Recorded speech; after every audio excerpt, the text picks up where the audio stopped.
Hello, everyone. We're saying hi from Tesonet headquarters, from a beautiful game room studio. And today we will be talking about a topic that's been grabbing humanity's attention for ages, well, for at least 2,500 years. And it's about how to live a healthier life and how to live longer.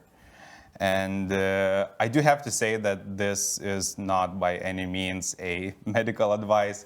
We are just four people who are taking a proactive stance in the pursuit of healthy aging and sharing our personal experiences.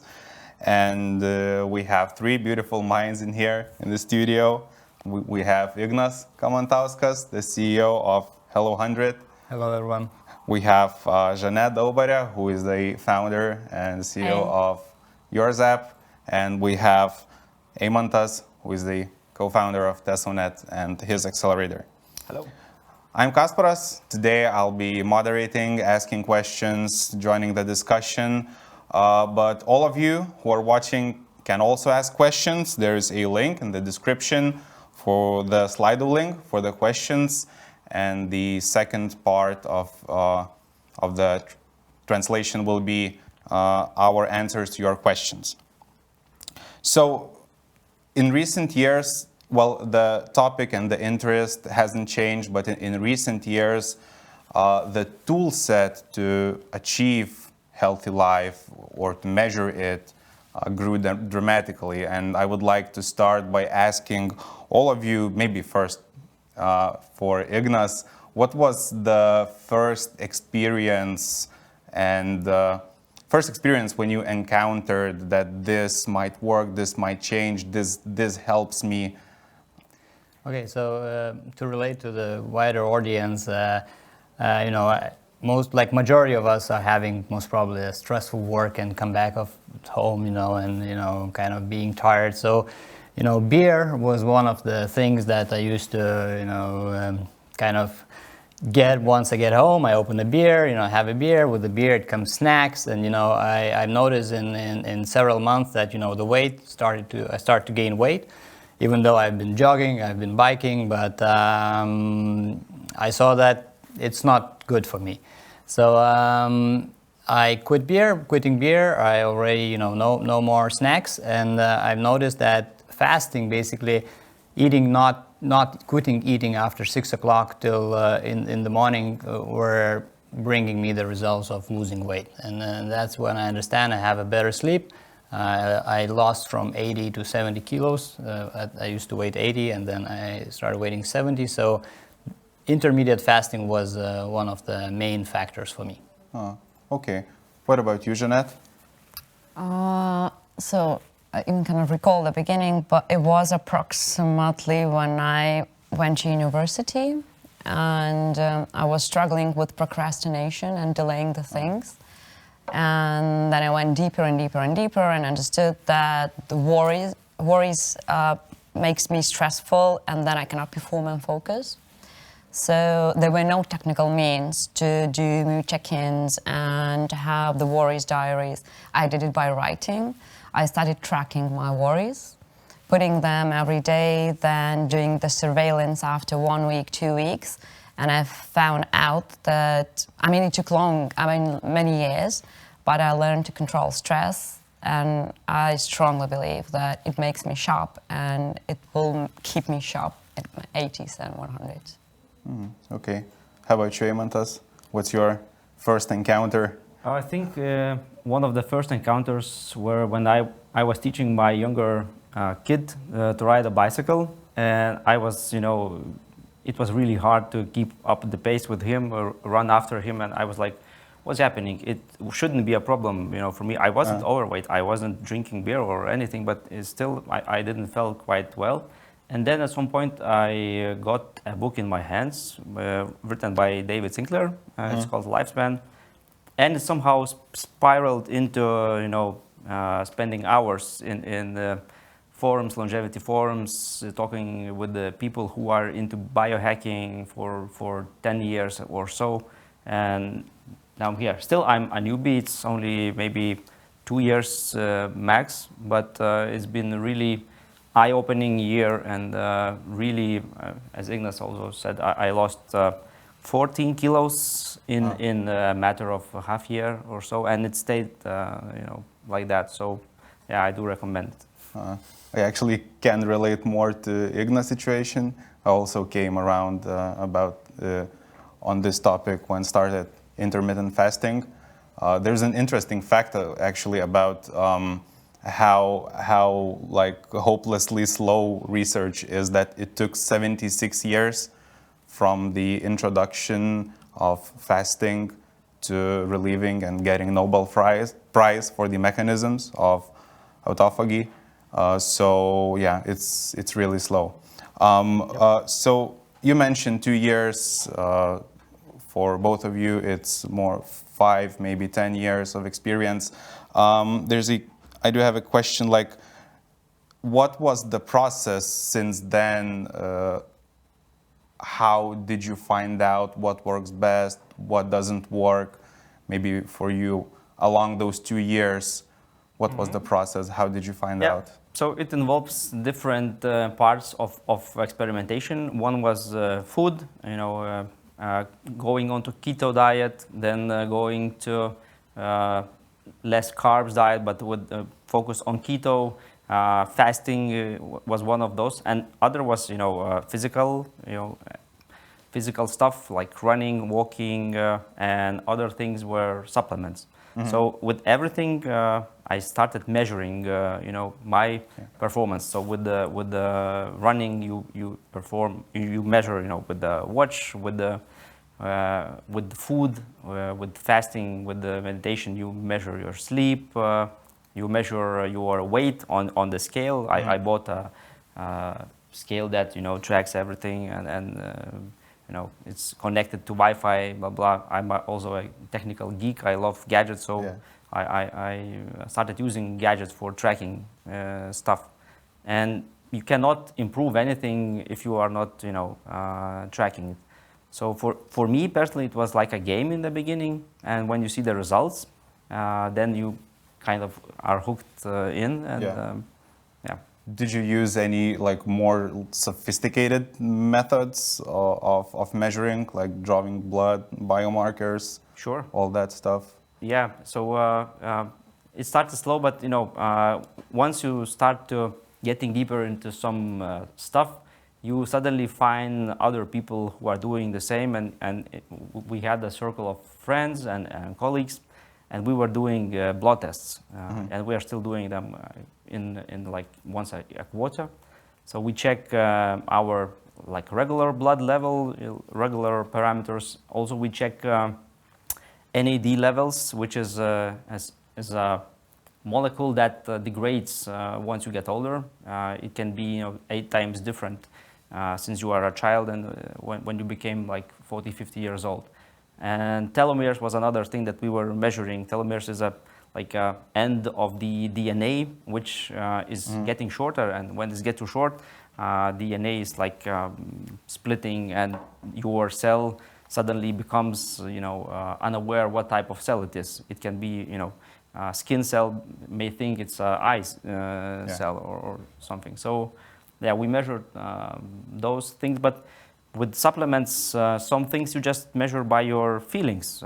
You put something into your diet, you track for like 2 weeks, 3 weeks, and see how this improved my REM sleep, or how this improved my running performance or my cognitive performance. And it's anecdotal, mostly your how you feel about it.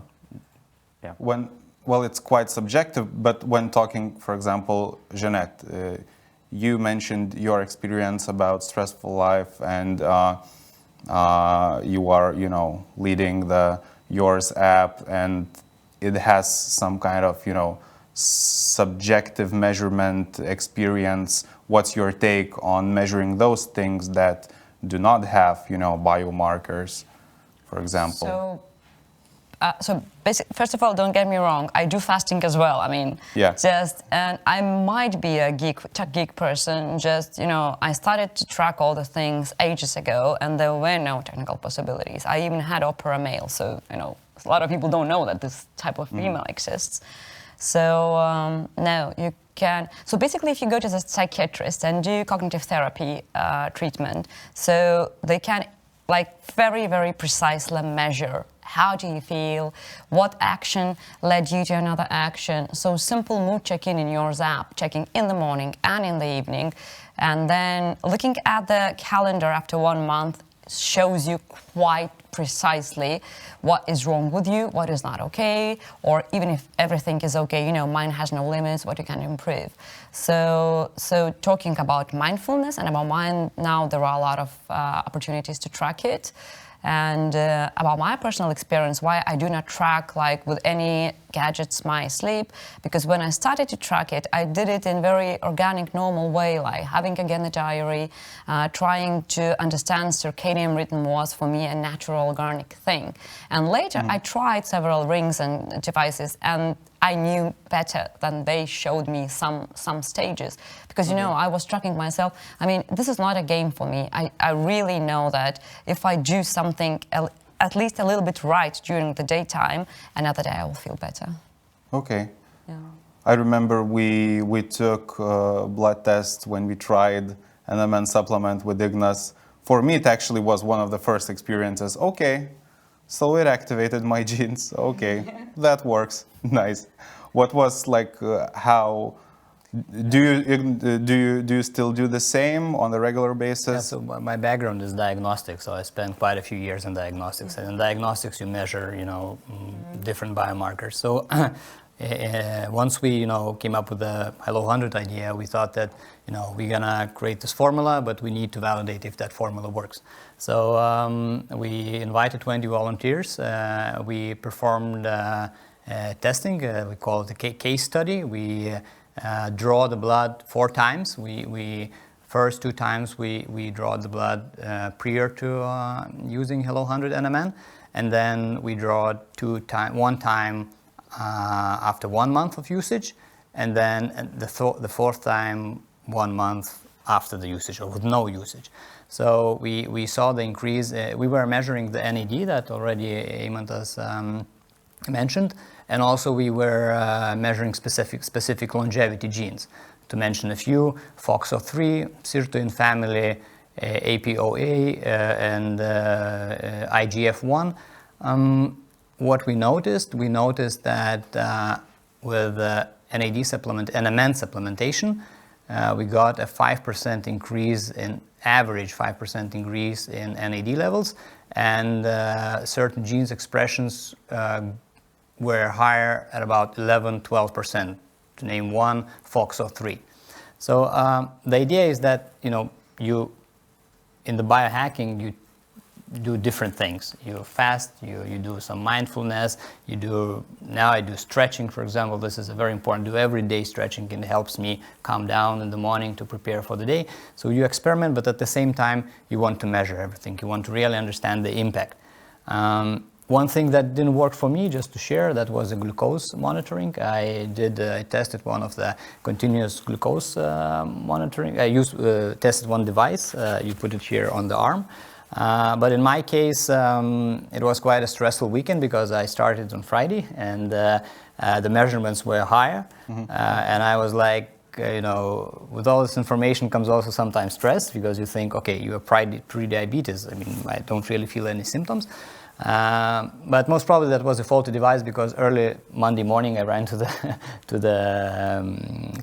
give blood, and I did it in a traditional way from Wien, and my results were okay. So this is maybe one of the things that was not mentioned, but it's also an interesting. Everyone can try it. I think there is a great company in Lithuania, Tyler, where you can order this device and with the app measure your glucose tolerance. But it did a great thing. It made you to go to a doctor without feeling anything. Yes, that's true. The thing many people still miss. But you know, I remember in diagnostic, and maybe we'll talk about this, to know things you have to have courage as well. You know, measuring all the biomarkers, a lot of people are afraid of that. You know, it might give them the information that they don't know what to do with that. So you have to have a little bit of courage to kind of investigate yourself. At the same time, it's working like a prevention. You can notice some bad things much sooner than you would usually notice. So. Yeah, and I also can add in my case, I'm not scared at all. The only one thing when I joined the longevity group and when they took the blood first time and they said that they're going to share the results like among all the people, I was thinking, oh my God, the recent year was so stressful and they are going to think that I'm a loser and all my results are going to be bad. It wasn't. So talking about like overall the situation, we are human beings, we are not perfect. And it's okay to know that we are not okay. We can't be perfect.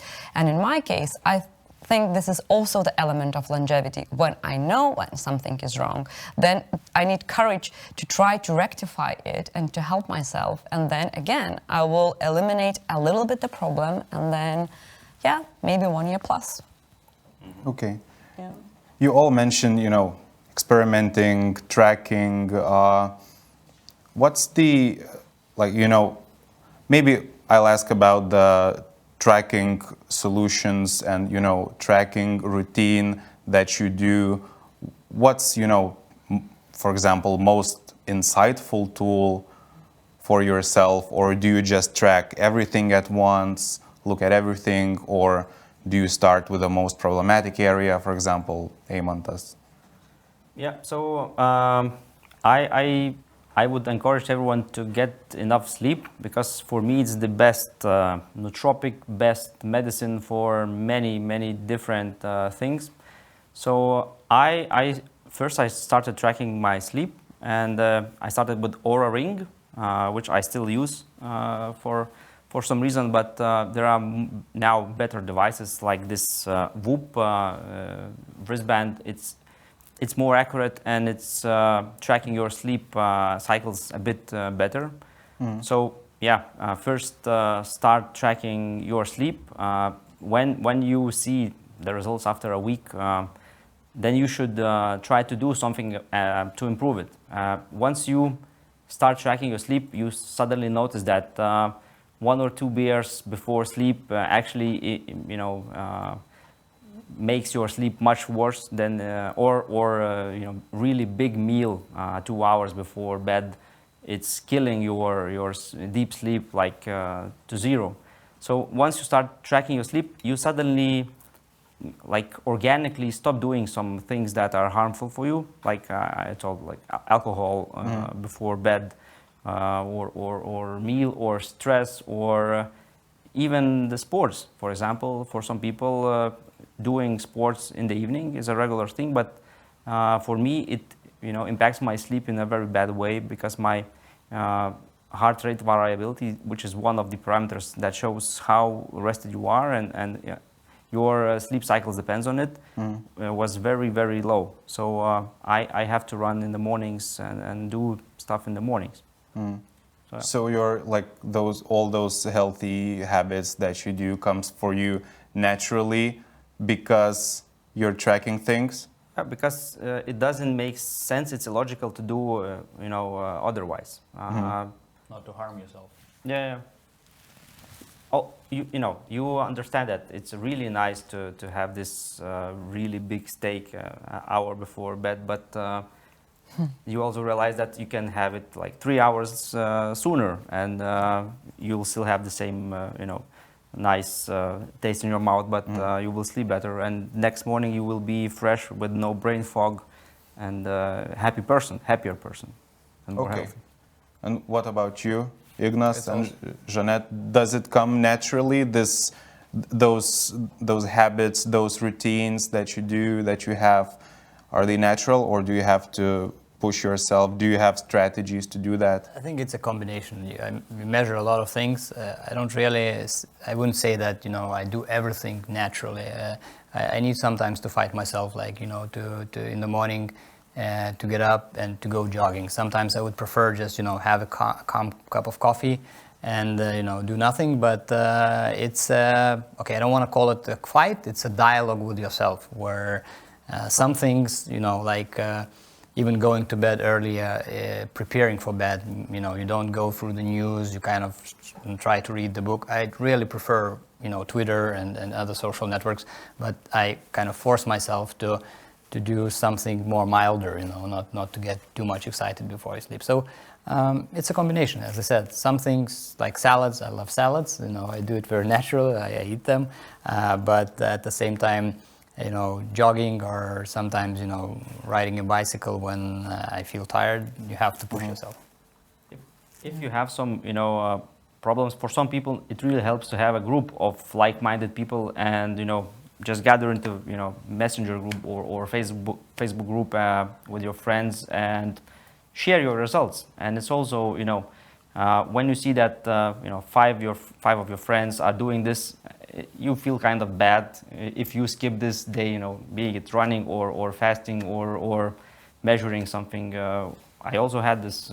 We still have several actually groups where we exchange every morning our results, how we slept, or what were our glucose results, how many hours we fasted, and it's kind of like a competition sometimes, a fun one without any prizes, although sometimes there are some prizes, but it also brings this social connectivity and you, instead of having a cup of coffee, you go and jog with your friends.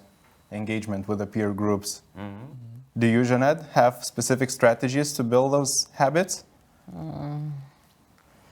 So basically, I follow science, and some things I didn't do A, B, C, D. I just know that it's not okay to do active sport 3 hours before sport. I mean, it should be earlier, so I never try to do it. So I don't know whether it harms me and my sleep is not going to be that good. So I didn't do that. I prefer, as science recommends, warm water, a glass of water in the morning instead of the cold one. So basically, for me, it's a combination of science and my personal senses.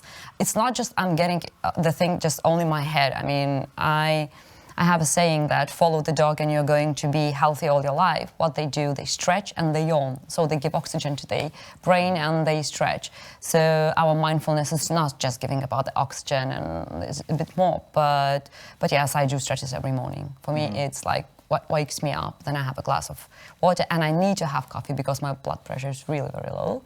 And I always open the window and look at the sun. And if it's too dark, I put on the lights and it wakes me immediately. So yes, I have it didn't happen in 1 year. I still even following the science, not what fits to someone fits to me, like the same. So it takes time to live happier. Yeah. You both mentioned quite important point because some people are more interdependent. They are encouraged by peer groups, by engagement with peers. Some people are more independent, not interdependent, independent, and they follow science. They go deep into the researching things. Do you think there are, or have you noticed any bad things or maybe wrong strategies that people are doing in this pursuit of healthy life or living longer? Ignas? Yeah, so just a fun fact. I remember when I started intermittent fasting and not eating meat and being more salad based or greens based. I remember when my weight started to go down. So at the beginning it was very fun and nice. I mean, 80, then 78 or 76, 75. Oh, now I'm like when I was in the 12th grade.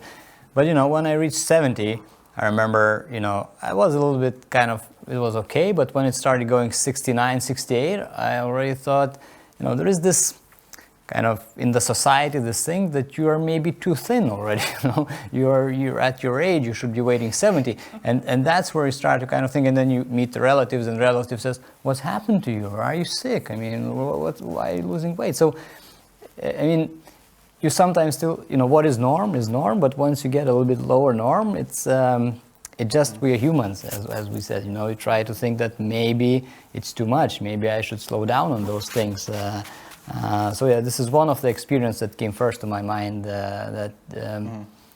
sometimes getting too much of this progress, it sometimes kind of gives you this strange feeling.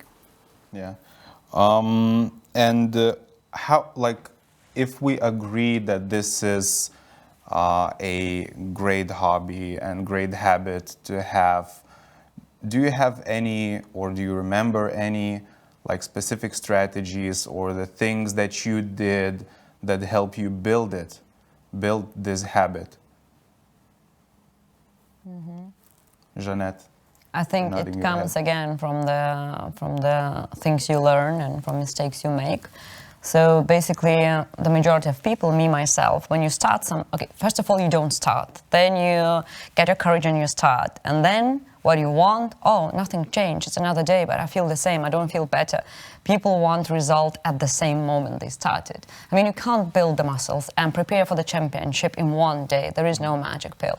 So we make the same mistake. First, we don't start. Then when we start, oh, there is no change. And then we chop up. Oh, it's not for me. He has got a lot of money, he has got a lot of time, he has got all the medical crew around him, they do the blood test and everything. And who I am? I'm nothing. I need to wake up every morning, 6 o'clock in the morning, then get on a train, then get to the job. And then we procrastinate. I think this is the biggest mistakes. So in my case, it was always wait. I mean, even simple mindfulness exercise, you need at least 2 weeks to repeat it daily. And if you don't do it daily, it's again another 2 weeks to do it daily. I mean, you can have these pills like twice a week, like 2 weeks, and then stop it. So, I mean, we are not getting to any results. So I would advise to everyone, like, choose something.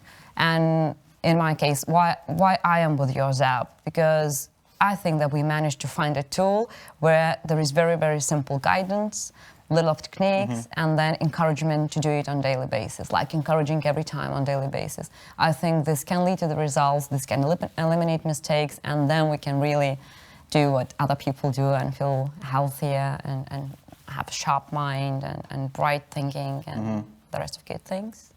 So you are just 3 living human experiments, experimenting with yourself, essentially. Definitely. I would add one thing, really basic thing, that if you want to start, diet or exercising or anything, and you don't start it, so maybe you are not ready for that, and you shouldn't feel bad about it, because there will be a time in your life when you will be ready, and there won't be anything that could stop you, from going exercising. Usually, this time is when you are really in a bad place in your life. So it's much wiser to start earlier, but from my experience, I was never, exercising, never, dieting or eating healthy food or anything.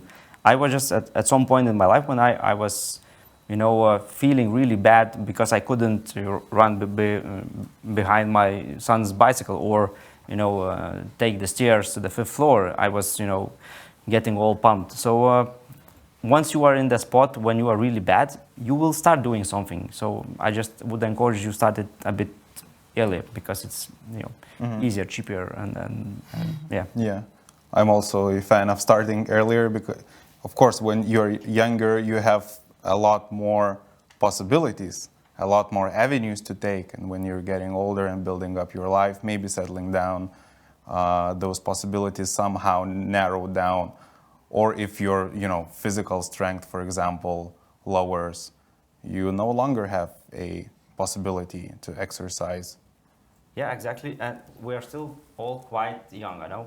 I mean, we can wait a couple of years and see if, there are some more medical studies about some supplementation or fasting or anything. But there are lots of people who are already, 70, 75 plus, and they said, we don't have any excuses. Rather, die or use this thing. And, I really love this idea of aging as a disease, and the sooner you stop this disease, the better life you're gonna have. So all the illnesses like Alzheimer's, dementia, I know, rheumatics and everything is like a symptom of aging. So why don't we cure this, disease as soon as we can? And you can start as soon as you are 25 or 30 years old. What I would add to what Eimantas said, I think in general, today, when I was 25, compared to the guys or who are now 25, I think they're much more health conscious. They are choosing a healthier meals. They're remaining more active. Okay, maybe smoking, it's still the same. I don't know the statistics, but the females are using an organic cosmetic or more healthier cosmetics. So I think that the society is basically being more conscious of their health, and they start being more aware earlier, even at the time when they don't feel any functional decline, or they don't feel any that they lack their recovery is too long after doing sports. They're just conscious about that, and I think that's a very good sign. For me, also to expand your thoughts, for me, one of the drivers, to live a healthier life today is that we are 20 years, 30 years from now on, until we will be able to heal all the diseases. And basically you can live, up to 150, 200 years, or even, forever, unless there's some, new nasty virus or a car hits you, on the street. But basically, we will be able to slow down the aging and even stop it. And even right now, there are experiments already, how we can turn back the clock and, make our cells 20 years younger. So it would be really pity to be the last generation that, would not see the future that really awaits, us, our kids, humanity overall. You mentioned getting hit by a car. That's actually there is a distinction, since the age of enlightenment, in the last 200 years, the life expectancy doubled up, from 30, 35 now to 70, 72 on average. But it doubled up on the means that I like to call the jellyfish situation. There's one jellyfish that can live actually forever. It just dies because there's a predators. And how the jellyfish is solving that situation, she is keeping itself away from predators. So up until now, we doubled our life expectancy by having seat belts, by having helmets while you're skiing. I remember I was skiing when I was little. We were skiing without helmets. That wasn't a thing. And we doubled our life expectancy by saving a lot of childs at births. So this overall trend of being cautious and taking proactive stance, you all three are a great example of taking that proactive stance and challenging the research by yourselves. What about specific maybe trends in more narrow areas, for example, in sleep, in NMN, in mental health? You all three represent all those quite different fields. Janette, for example, do you see any specific trends? Yes, it's not yet happening in many countries, but in quite well-developed democracies, it's already happening. So it's mindfulness education from a very early age at kindergartens and schools. I remember I read a study where 2 Oxford scientists were waiting at the lobby area, pretending that they're waiting to see the doctor, and there was another third person. And then they took a ball, and they give ball to one person, and then 3 people started to play the game. And then these 2 scientists just did it between themselves. And after all, they did a long research how a person feels. So basically, if you ask that person, how do you feel? They would say, oh, it's just a silly ball game, 2 people were playing. But actually, it's a huge sense of rejection. And if it accumulates, it can lead you to whatever mental diseases, disorders, and other things. So when we don't understand our emotions, when we don't know how to cope with it, so we can basically survive. So if I cut a hand, if the wound is very deep, I go to the hospital, yes?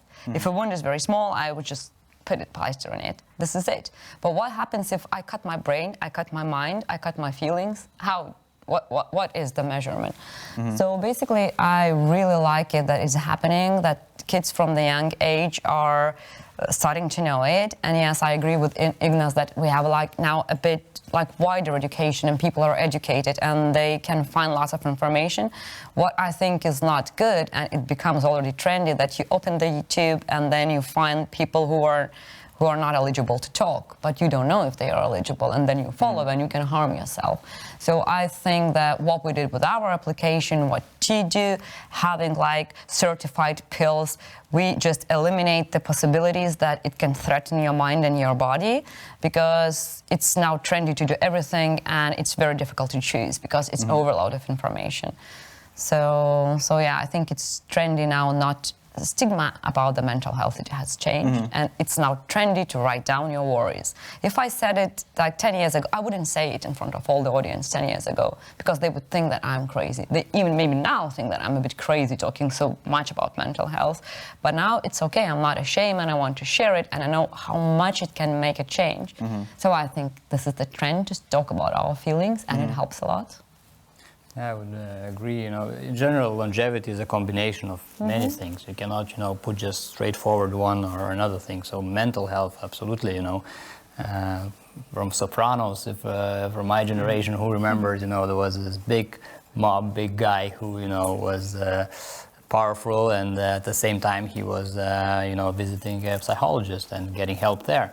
But in Hello100, we basically, from all this cocktail of different things in longevity, we focus on genes.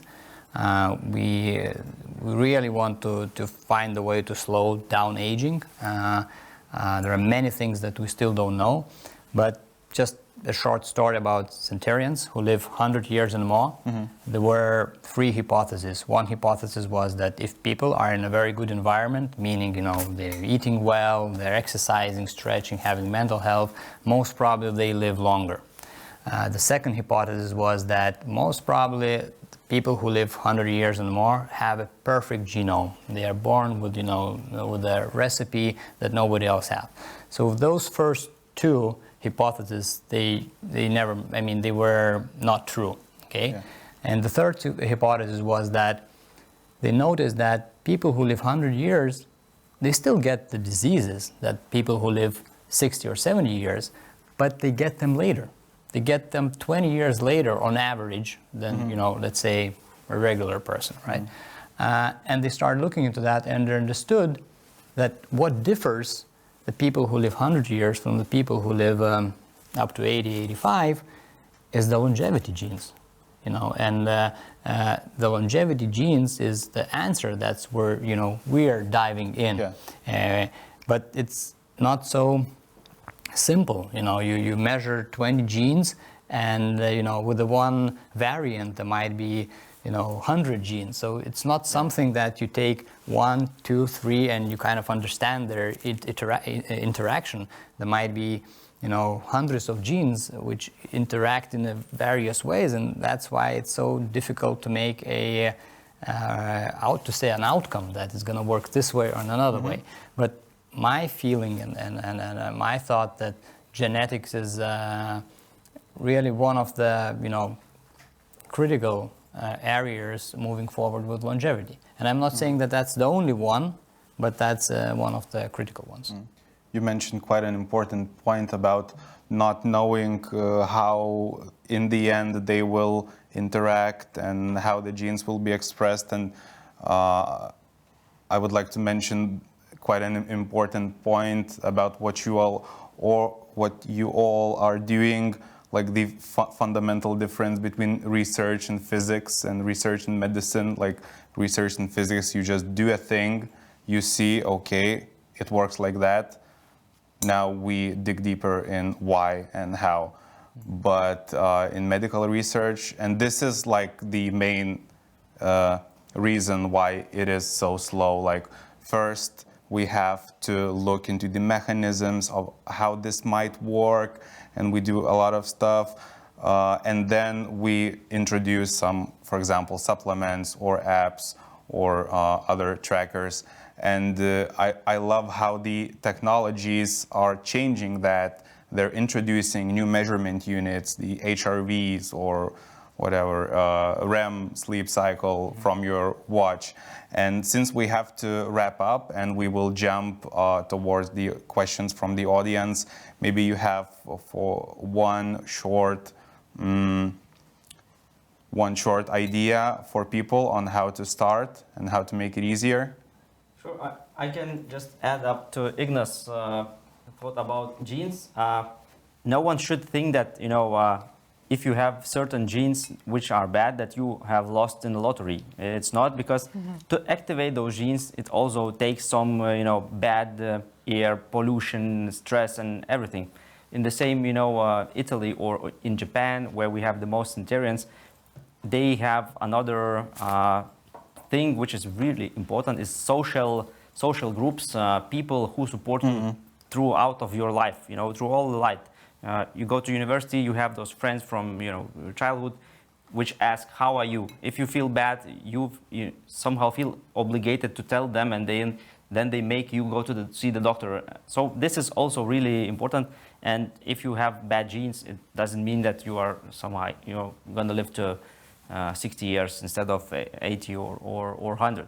But to start, I would say that first start tracking your sleep.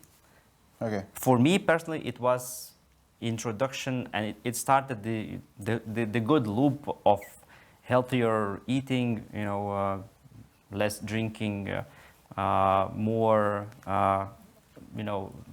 mindfulness, sports, and everything. Okay. Or just read a book of David Sinclair, or watch a podcast on YouTube. Yeah. Okay. We have quite a few questions. Not sure where to start. Maybe it's a question more for Ignas. How Justinas is asking how you're measuring NAD levels and what type of supplements you're using. I think you kind of answered. Thank you, Justinas. Just to repeat, we measure NAD in the lab. For NAD, you need to take the venous blood. And it's not a very widespread biomarker that you can get in the private lab here in Lithuania. But if you're really interested, I would encourage you to join a longevity group where we can kind of help you out and explain where to get that test. And I'm taking NMN supplement and encourage you also to get interested in the Hello100 liposomal NMN. You did a really good intro about the group that we are starting in Facebook. Just search for longevity enthusiasts. Now it's open group. We invite everyone to join it. Later on, it probably will be a closed group to filter some.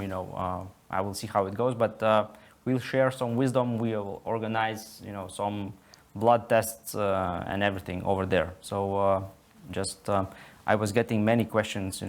Is there a group of people who are doing this? So yeah, now there is. So please, if you are interested, join. People are also asking, it's a question for all of you, like, don't you get tired of tracking everything? And where's the line between measuring everything and just simply relaxing and listening to your body? Don't you get, guys, don't you get tired partying? Sometimes. I have another answer. Don't you get tired of breathing? Yeah. I mean, I also have an advice, and here I have an answer. So we breathe 24/7, yes? But if I ask the people, can you say me how, just like simple advice, how to properly breathe, I strongly believe that all of you are going to make at least one mistake. So, I mean, tracking and measuring yourself and your body, yes, in the majority of cases you listen to your body. It's not like a work, it is a pleasure, because the next day you can make it happen to feel better. I mean, so I can give my 10 minutes for measurement and then 1 hour of, I don't know, focused thinking and sharp mind. I just feel better. In the morning, when you wake up and see the stats of good sleep, you feel, better. Of course, if it's a bad sleep, you know what you did wrong yesterday. So still, it's like a motivation for me. It's not hard at all. But maybe just to quickly add, it doesn't mean that we do it, at least myself, 356 days a year. Of course, there are some kind of cycles where you do a break with intermittent fasting. It's not something that you pressure yourself. You do it the way you feel it. If you feel good, as Eimantas said, so you do it. If you don't feel good, maybe you got sick for a couple of days, maybe you were traveling somewhere, so you sometimes skip those things. It's just you do it naturally. Yeah. Mm. And how do you react to a natural skepticism to the topic of longevity? I know that Eimantas, you participate in groups and in forums. Maybe you've encountered, maybe you've joined some discussions that are based on skepticism. There are different types of people everywhere. In every new thing, there's all those early adopters, enthusiasts. Then there are medium, and then the rest is like skeptics. So anything that's new is always having a part of skepticism. I'm happy when I speak with a skeptic, and after our discussion, he says, "Okay, just tell me what you're drinking. I'm gonna drink the same, and we're good." So when you talk with every skeptic, when they hear the facts, they become at least not skeptics, not enthusiasts maybe, but the more I speak with people, the more I mean now at some point I was giving as a present a bottle of NMN or resveratrol or something. At some point the crowd I was giving was like 20 people, and I said, guys, you just start buying your own, because I'm not capable to import those to Lithuania at the scale. I could add to this question, maybe from the same point of view. You mentioned CGM. Well, for us, it took 19 years to place a continuous glucose monitor on a healthy person, and then to see, so maybe the glucose isn't working, like glucose levels aren't working as we thought it is working. So it took us 19 years to do that.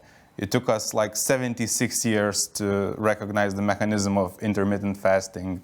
Like, it took us 65 years for, widely used drug for diabetes. Like, just this year we realized that it is associated with birth defects. So when I talk with skeptics, I place myself in this position where I'm experimenting with my body. I'm not waiting for definitive science to give me an answer, because it's not always so definitive. I'm focusing on the areas that are most important to me or most problematic to me. And 100% you don't know how it's going to work out. But for me, curiosity wins. I'm just curious. We don't know 100%. We just believe in that. And I cope very easy. I say, you remember, you had history? Yes, I had. Do you remember Middle Ages? Yes, I do. So do you remember how they stopped education and cultural development? They stopped. So it means that if we wait, science is going to prove. We just don't need, it's not a magic game. It's not the crystal ball. I mean, they say, yes, one experiment after one experiment, and they show. Ignorance, for me, is not the skepticism. I mean, if you don't know, you go and read. And then when you read, then you find yourself and you see, oh my God, they're doing this experiment in the lab for 20 years, so they might know something, isn't it? I mean, it's not me. I'm not a scientist. I'm not a medical person. I'm not the psychiatrist. But somehow I experiment, I learn, and I go through that life, and I find out the things, and this is it. One thing is, I might sound a bit of tinfoil hat now, but there's a really big industry that's living on the drugs that keeps you as a subscriber for 20, 30 years. So if someone tries to solve a problem sooner, it cuts really big income of money for some, and it's not helping in public perspective how media might describe some things. So I'm always always evaluating skeptic researches with a grain of salt myself. Eimantas, there's a question for you. If Tesonet has any plans to start some project related to longevity?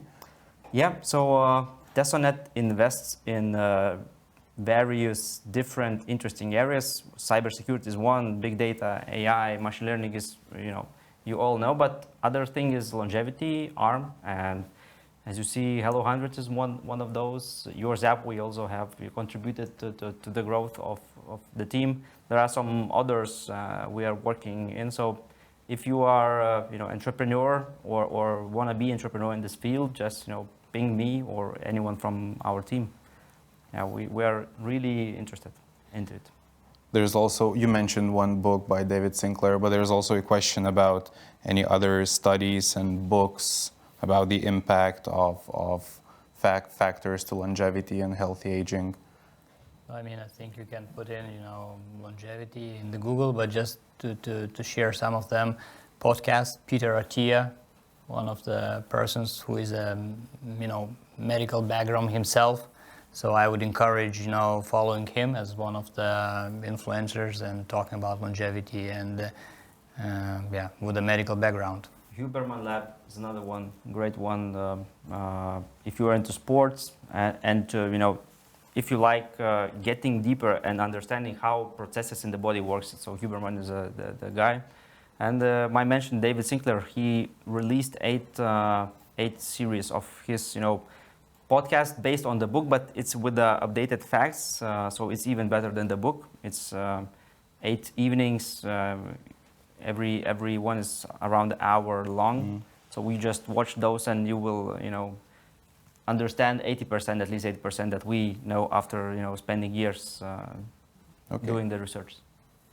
People are also asking about specific apps that maybe you're using to track everything since it's so many data points. Yeah, so I can start with for example, if you want to track fasting, so there is an app called Zero. For me, it was the best. And it's also like gamification really big into it. It also shows that a couple more hours and you will be in this zone where amazing thing starts and autophagy kicks in and you will start healing yourself basically if you withhold yourself for 4 more hours. So I would recommend this app.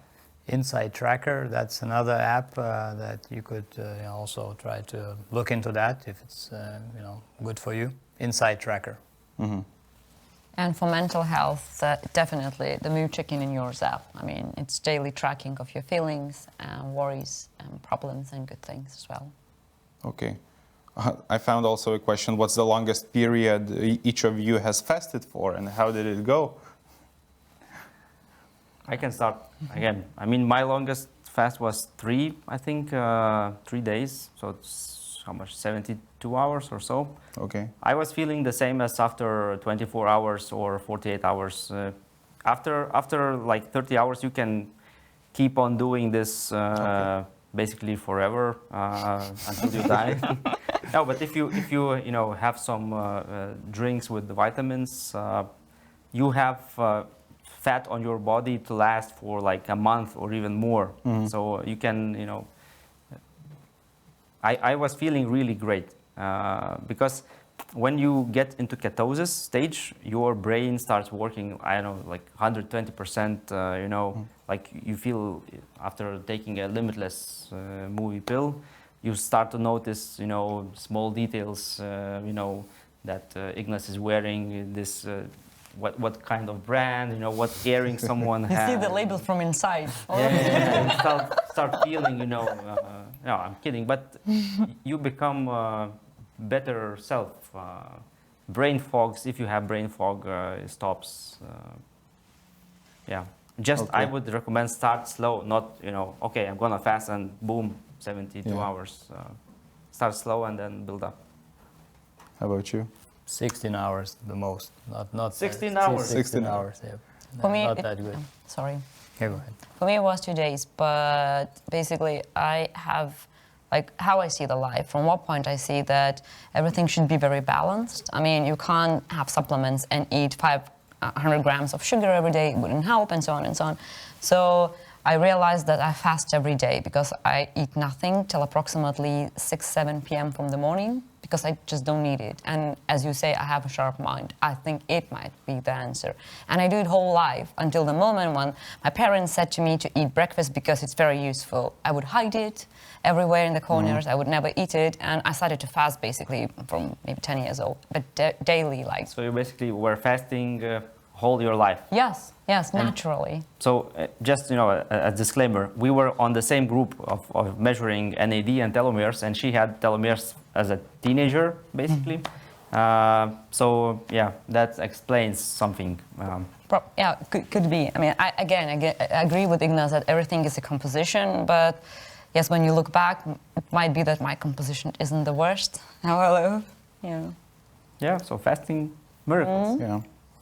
Okay, so, and some people are asking about the tech and where it leads from here, and we have to wrap up our conversation. So also answering that question, that tech can help you track everything that you want and how you want it, and tech have those teeny tiny things that helps you to build that habit and keeps you hooked on that solution.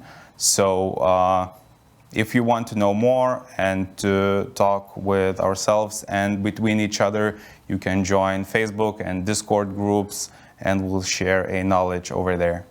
Yeah. So thank you very much, each one of you. Yeah. Thank you. And see you soon. Stay healthy. Yeah. Yep. And live longer. Age well. Bye. Bye.